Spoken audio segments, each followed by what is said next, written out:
Ayan, magandang hapon po sa lahat. Hello, hello. Nawawala yung ating mic. Hello, hello. Mic check. Hello. Hello. Isa pa. Okay, magandang hapon po sa lahat. Handa na po ba tayo magpuri sa ating Panginoon? Amen! Amen! Ating Panginoon, at magsitayo po tayo.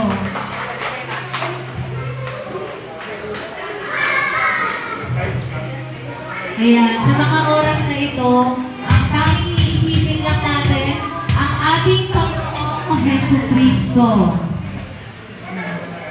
Sabi po sa Lucas 2, verse 14, "Luwalhati sa Diyos sa kataas-taasan at sa lupa'y kapayapaan sa mga taong kinalulugdan niya."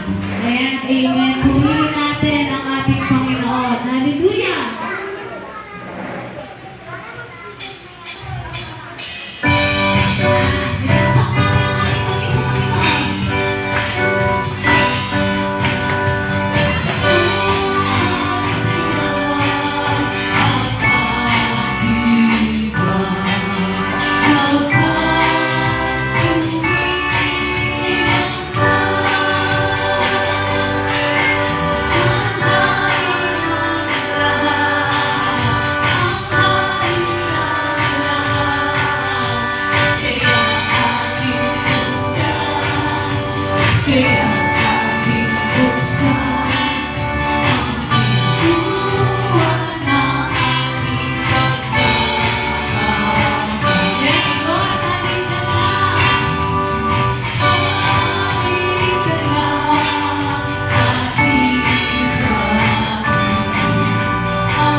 Huwag po natin kakalimutan na mahal po tayo ng ating Panginoon. Amen! Amen! Ayan, pwede na po tayo maupo.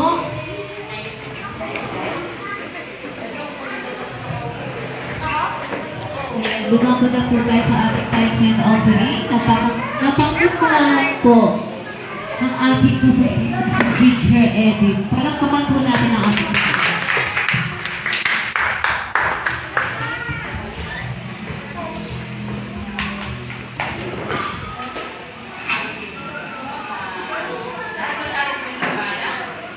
Amen. Amen.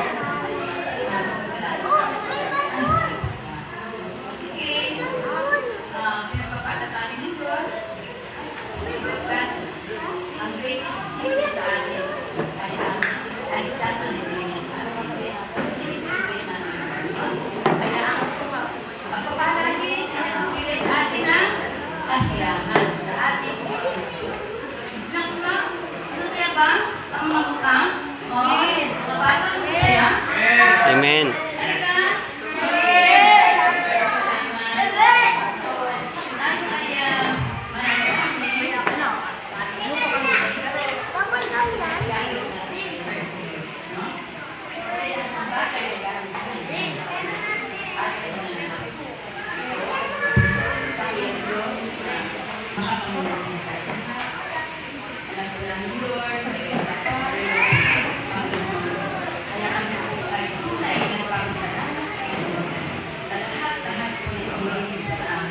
Pag-isipan sa umaga, unay, na ibigay sa amin. Kapag kami nandito sa mundo ng Lord God, ang blessing po ay napapadaan sa amin. Kaya dapat din po, kailangan may pagsunod din po tayo sapagkat ang pagsunod ay pagmamahal sa Kanya.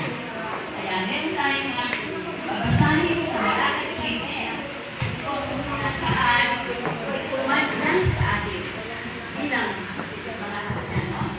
Pero basahin natin sa Malakit 3:10, verse 10, dalhin ninyo ang buong Sa buong bahagi sa amanin upang magkaroon ng pagkain sa aking bahay. At subukan ninyo ako ngayon. Ngayon sa bagay na ito, sabi na ating Panginoon, mga hukbo, kung hindi ko buksan sa inyo ang mga lumawan sa langit, hinuli ko sa inyo ang isang pagpapalaw walang sapat na silid na kalagayan. Naiintindihan ko kayo natin yun? Ating binasa? Ganyan. Kaya, hindi lang tayo sa mga talasunod o hindi tayo ng kahit maliit o malaking bagay na pagkakaroon natin sa Kanya. Tama po ba? Yun ang mahalaga po. Ito rin ay para sa ating iglesia na minamahal natin. Para magamit din po sa pamahalaman ng kailangan. Kaya, tayo po ay ibigay po ang offering para kayo. Dahil sa bagay na po tayo. And habang nag-offering po tayo, meron po, mag-iikot po sila, Brother Axel, tsaka si Brother James, para po sa ating offering. Awitin po natin ng Jehovah Jireh.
Salamat po. God bless you sa namin.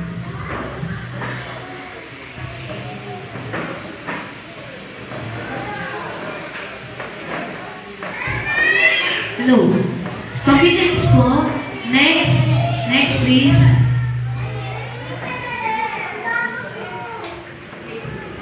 Ayan, dumako na po tayo sa ating church announcement. JPCS Worship Service every Sunday. Nag-i-start po kami ng 4 o'clock p.m. hanggang 6 o'clock p.m. Our church located at 859 Rosarito Street, Sampaloc, Manila. Ay, sana sa susunod na linggo at magkitang-kita po tayo ulit sa ating church para sa ating Panginoon. Amen! Amen! Kapag nakatayo na nandito ay makikita tayo doon. Di ba po? Yan. And prayer meeting po every Wednesday. Nag-start po kami na 6 o'clock p.m. hanggang 9 o'clock p.m. Kung meron po kayong mga prayer request, pwede niyo po kaming i-message through Messenger or FB or kausapin niyo po kami para maipag-pray po namin kayo. Mas maganda po yung sama-sama po tayong nananalangin sa ating Panginoon. Ayan po. Next po. Ayan po, dumako na po tayo sa ating special number. May maghahandog po na isang magandang awitin para sa ating Panginoon. Palakpakan naman po natin ang ating Panginoon. Tinatawag ko po si Sister Maribel. Ayan po. Ready ko na yung film.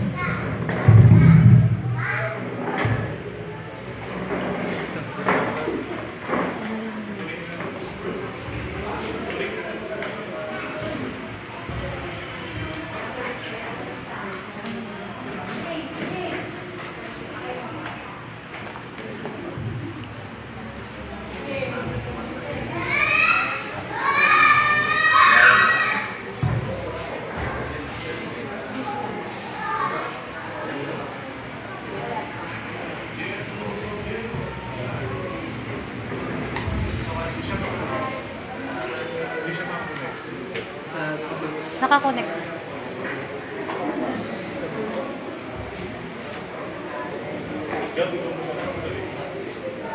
Ayan po. Axel, Axel.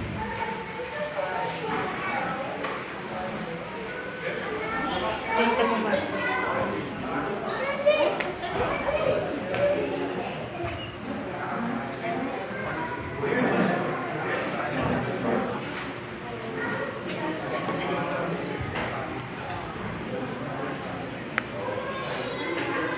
Gagi.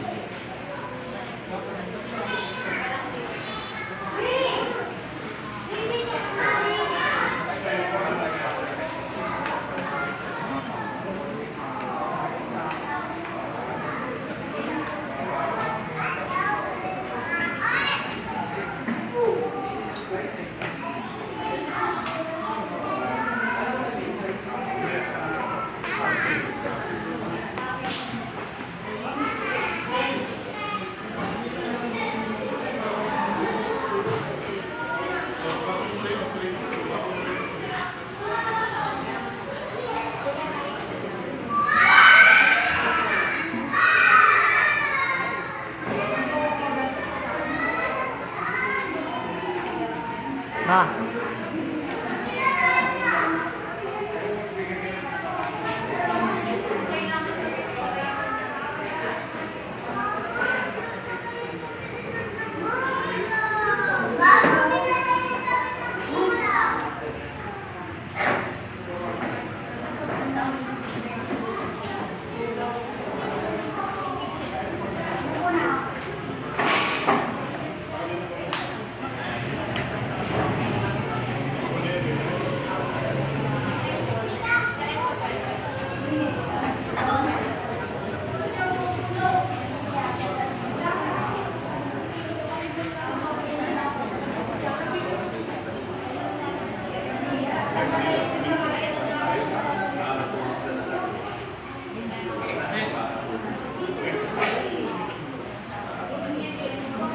Pangit yung angle pag nakaupo eh.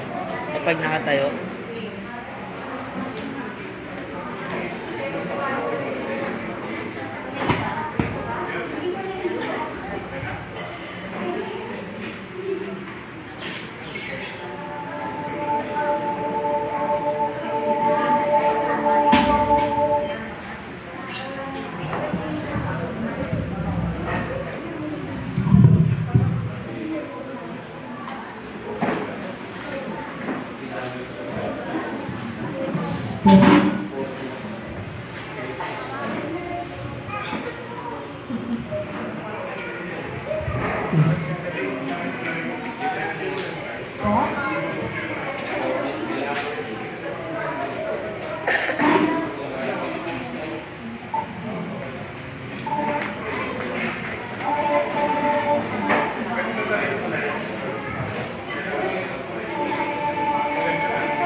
Sister Maribel sa napakagandang awitin para sa ating Panginoon. Talagang ako na napaka-powerful ng ating Panginoong Jesus. Ayan.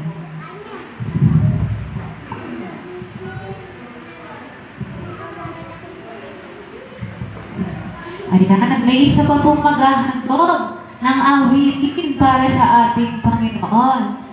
Tinatawagan ko na po ang ating kapatid na si Brother Christian. Palakpakan naman po natin ulit ang ating Panginoon.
Katampakan sa buhay ko, lagi mong lahat. Narito dahil sa biyaya mo, habang buhay magpupuri sa'yo, walang hanggang katapatan sa buhay ko'y lagi mong laan. Narito dahil sa biyaya mo,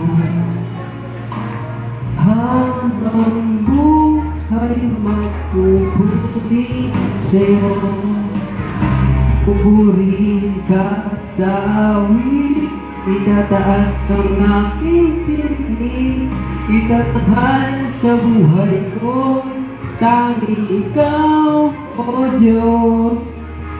Higit pa sa kalangitan, ang iyong kalwalhatian, dakilang mo'y di makapantayan. Walang hanggang katapatan sa buhay ko'y lagi mong laan. Narito dahil sa biyaya mo, habang buhay magpupuri sa'yo, pupurihin ka sa awit, itataas ang aking tinig, itatanghal sa buhay ko, tanging ikaw, O Diyos. Higit pa sa kalangitan, ang iyong kalwalhatian, dakilang mo'y di makapantayan. Pupurihin ka sa awit, itataas ang aking tinig, itatahal sa buhay ko. Tanging ikaw, O Diyos, higit pa sa kalangitan, ang iyong kalwalhatian, dakilaan mo'y di mapapantayan. Jesus, tayo ang kapurihan, kawalhatian, ngayon at magpakailanman. Jesus, tayo ang karangalan, kapangyarihan, ngayon at magpakailanman. Jesus, sa'yo ang kapurihan, kawalhatian, ngayon at magpakailanman. Jesus, sa'yo ang karangalan, kapangyarihan, ngayon at magpakailanman. Pupurihin ka sa awit, itataas ang aking piling, itatahal sa buhay ko, tanging ikaw, O Diyos. Pa sa kalangitan, ang iyong kalwalhatian, dakilaan mo'y di mapapantayan. Pupurihin ka sa awit. Iyo.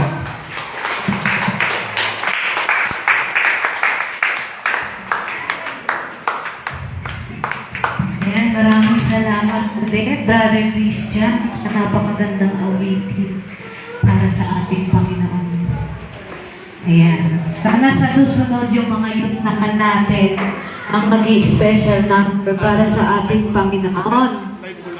Para sa ating Panginoon yan, kaya dapat paghandaan natin yan. Ayan.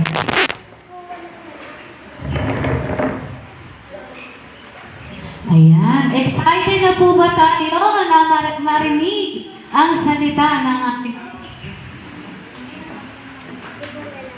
Ayan. Ay, ulit po. Ayan, excited na po ba tayo na makarinig ng salita ng ating Panginoon? Amen! Amen! Amen! Ayan. Pinatawagan ko na po ang ating kabatid para sa Word of God na si Brother Lilbert. Palakpakan po natin ang ating Panginoon.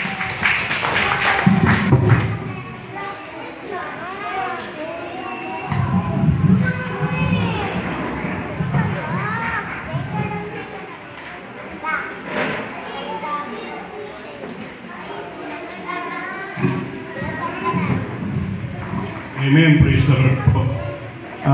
Bali, 21 po ngayon, ilang araw na lang. Pasko na, di ba po? Ilang araw na lang yun. Tatlo. Ayan. Siguro makaramihan sa atin, naghahanap tayo na makatanggap ng regalo, o yung iba sa atin, maaaring nakatanggap na ng bonus, pero yung iba, maaaring hindi natanggap o natanggap. Kaya siguro, yung iba sa atin, parang malungkot, di ba po? Parang ang pakiramdam natin parang hindi kumpleto ang Pasko. Dahil iniisip natin, last year, ang ganda-ganda ng natanggap ng regalo, hindi lamang isa, minsan dalawa o tatlo pa. Pero this year, nung nag-Christmas party kayo, wala man lang nag-abot, di ba? Iniisip mo, parang pangit ang Pasko ko ngayon mas maganda nung last year, di ba? Bakit kaya gano'n? Kasi karaniwan po, nasanay kasi tayo na akala natin ang pagdiriwang ng Pasko ay tungkol sa kung ano yung natatanggap ating regalo. Di ba po? Niisip natin, hindi maganda ang Pasko natin ngayon kasi wala kaming pera. Yung aking asawa, babae ka, maliit lang yung naging bonus. Kaya malamang naman, Paskong tuyo kami, di ba? Kasi iniisip natin, pagka Pasko, dapat ang kinakain natin, puro masasarap, sagana sa lahat. Di ba po? Kaya karaniwan, naapektuhan. Pati yung ating damdamin. Minsan, ibig na maging masaya tayo, at ipagdiwang natin yung Pasko, nagiging malungkot po tayo. Pero sa totoo lang, ano po ba talaga ang tunay na diwa ng Pasko? Bakit po ba nagkaroon ng Pasko? Sino po ba ang nag-invento nito? Si Santa Claus po ba? Hindi. Sino? Nakatingin nyo, sino nag-invento ng Pasko? Jesus Christ. Sino po? Si Jesus. Si God. Bakit po si God? Birthday niya. Bakit po si God? Birthday ni God, di ba? Although hindi naman natin alam kung kailan ang eksaktong kapanganakan ng Panginoon, pero makikita natin sa kasaysayan na merong ipinanganak na isang bata doon sa Belen, sa Sabsaban. Kaya ang tanong na lang, bakit kaya merong isang batang ipinanganak? Para malaman natin kung bakit, basahin natin ng John 3:16. Sabi sa John 3:16, sapagkat gayon na lamang ang pag-ibig ng Diyos sa katauhan, kaya ibinigay niya kaya sa isang anak, upang ang sino mang sumampalataya sa Kanya ay hindi mapahamak, kundi magkaroon ng buhay na walang hanggan. Yung pong salitang Pasko, meron po siya 5 letra. Di ba po? Una, letter P, letter A, letter S, letter K, at letter O. So, isa-isahin po natin yan. Kasi dyan po sa 5 letter na yan, makikita po natin yung tunay na kahulugan ng Pasko o yung tunay na diwa ng Pasko. Sabi po dyan, gayon na lamang sa John 3:16, gayon na lamang ang pag-ibig ng Diyos sa katauhan. Kaya ibigay niya ang kaisa-isa niyang anak. So, ano sabi po dyan? Gayon na lamang ang pag-ibig ng Diyos. So, ano kaya yung unang letra na makikita natin doon sa letra ng Pasko? Sa letter P, makikita natin yung salitang pag-ibig. Di ba po? Kaya tayo nagkakaroon ng Pasko, kaya tayo nagdiriwag ng Pasko, ang ating Diyos mismo na siyang lumikha sa atin ay nagmahal sa atin. Sabi ganon, ibinigay niya yung kanyang utong na anak. Yun ay dahil sa pag-ibig niya sa atin. Ngayon, ano pong klaseng pag-ibig ito? Sabi mo ganon, isang pag-ibig na walang kondisyon. Yung pag-ibig na ibinigay sa atin ng Diyos o inaaray sa atin ng Diyos, wala pong kondisyon. Tayo man mabait, kayo man ay mabait o hindi, mahal na tayo. Yung pag-ibig nito para sa ating lahat. Hindi siya naglagay ng kondisyon. Tayong mga tao, kapag tayo nagmamahal, usually nagseset tayo ng mga kondisyon. Halimbawa, yung babae, kapag meron siyang isang lalaki na gustong sagutin, halimbawa, nangilig ko sa kanya, ang unang tinitignan niya, yung mga kondisyon, di ba po, na inilalakad niya bago siya sumagot sa nanliligaw sa kanya. Let's say, ang unang kondisyon niya, kailangan gwapo, kailangan mayaman, kailangan matangkad, di ba po? Bago niya mahalin o bago niya tanggapin yung pagmamahal na ina-adopt sa kanya ng lalaki, may mga inilalakad siyang kondisyon. Pero sa ating Panginoon, hindi po gano'n. Hindi siya naglatag ng anumang kondisyon para tayo ay kanyang mahalin. Dahil ang kanyang pag-ibig ay wala pong kondisyon. Sabi ko sa Romans chapter 5, verse 8, Romans chapter 5, verse 8, sabi ganyan, ngunit pinatanayan ng Diyos ang kanyang pag-ibig sa atin nang mamatay si Kristo para sa atin nung tayo'y makasalanan pa. So dito sa verse na to, makikita natin, kailan daw tayo inibig ng Panginoon? Doon sa panahon na tayo ay makasalanan pa. Di ba po? Makikita natin, magpupat tayo, hindi naman talaga harapan-tapat sa pag-ibig ng Diyos. Kasi sabi nga, nung panahong makasalanan tayo, doon na tayo minahal. Di ba? Tayo kasi mga tao, pag nagmahal, kailangan ang iibigin lang natin, yung mga lovable person. Di ba po?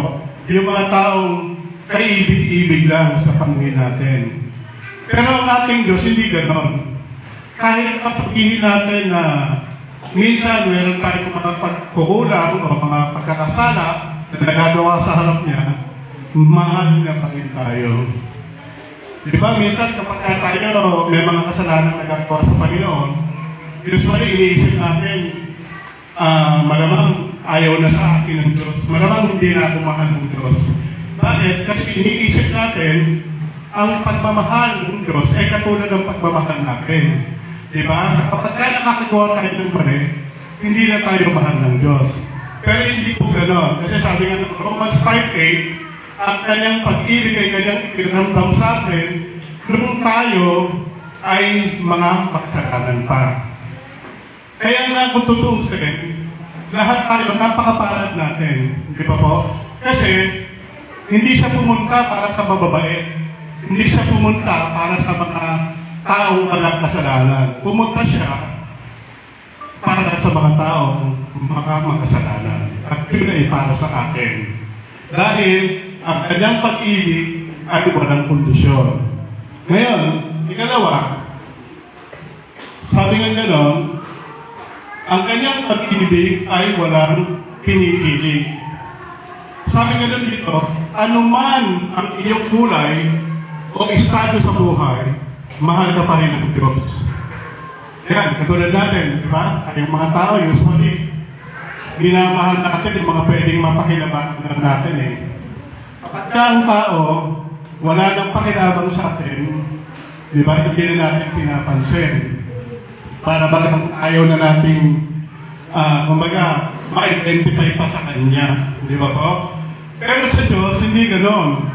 Kahit pa sabihin mo ikaw ay taong grasa o isang taong walang kaya sa buhay, sabi gano'n, mahal ka pa rin niya, mahal pa rin tayo ng Diyos. Sapagkat ang kanyang pag-ibig ay walang pinipili. Di ba po? Hindi kailangan, kaya nga kung mapapansin natin, no? Ang kanyang anak, ang ating Panginoong Jesus, kung pinanganak siya, saan siya pinanganak? Doon po sa sapsapan, di ba po? Kung tutusin, Diyos siya, di ba? Alam naman natin yun. Pwede siya ipanganak sa lugar na kung saan, marangya, no? Yung, kumbaga, first class sa panahon natin. Pero bakit pinili kaya ng Panginoon ang gano'n? Para lang ipakita sa atin, di ba, na ang kanyang pagmamahal, walang pinipili. Wala siyang wala siyang, hindi siya nakatingin sa kung ano man yung estado natin sa buhay. Ikatlo, sabi nga lang, ang pag-ibig niya ay hindi nagbabago. Pag-ibig na hindi nagbabago. Yan. Kahit madalas pa nga na tayo ay nagiging pasaway, ang pagmamahal ng Panginoon ay hindi po nagbabago. Diba? Yung mag-asawa, siguro marami ng asawa dito, ano po? Diba, minsan, kahit na matagal mo ng kasama yung asawa mo, kapag ka madalas na nagiging pasaway sa iyo yung asawa mo, or madalas na sinasaktan ka ng asawa mo, o may nagagawa siyang mali sa iyo, minsan na nangyayari, nagbabago yung pagtingin mo sa kanya, o yung pagtingin ka sa iyo. Kung halimbawa, ikaw naman yung gumagawa, nang hindi maganda. Pero sa Diyos, hindi ganoon. Kahit pa nga kung minsan, nagiging pasaway tayo sa Kanya, yung Kanyang pagmamahal ay hindi nagbabago. Sabi po sa Kanaghoy chapter 3, verse 22 hanggang 23, sabi gano'n, pag-ibig mo ni Yahweh ay hindi magmamahaliw. Kahabagan mo'y walang kapatpalit. Ito'y laging sa diwa, bawat umaga, katapatan mo'y napakakakila. So, dito lang sa verse na ito, makikita natin, ano po, na ang pag-ibig ng Diyos ay hindi nagmamaliw. Hindi po siya lumilipas o kukupas. Di ba? Sa ating mga tao, kaya nga siguro nauso yung tinatawag na divorce o legal separation. Kasi nung unang 5 taon, yung kanilang pagmamahalan talagang hindi matatawaran. Ano po? Kahit pa sabihin mong may nagagawang mali sa nagagawa pa rin nilang magpatawad. Pero sa paglipas ng panahon, pagparating doon, kung minsan, napupuno na. Di ba? Napupuno yun na yung isa. Ang nangyayari, nagbabago yung kanyang pagmamahal. Kaya nga may biro-biroan nung daw naliligaw na pagpapalit ng sasakyan o ng jeep, di ba, sasakyan ng jeep, inaalalayan, di ba po? Para hindi daw magulat o mahulog sa jeep. Pero nung nagtagal na, ano na nangyari? Nung mag-asawa na, wala na, di ba? At sumakay ng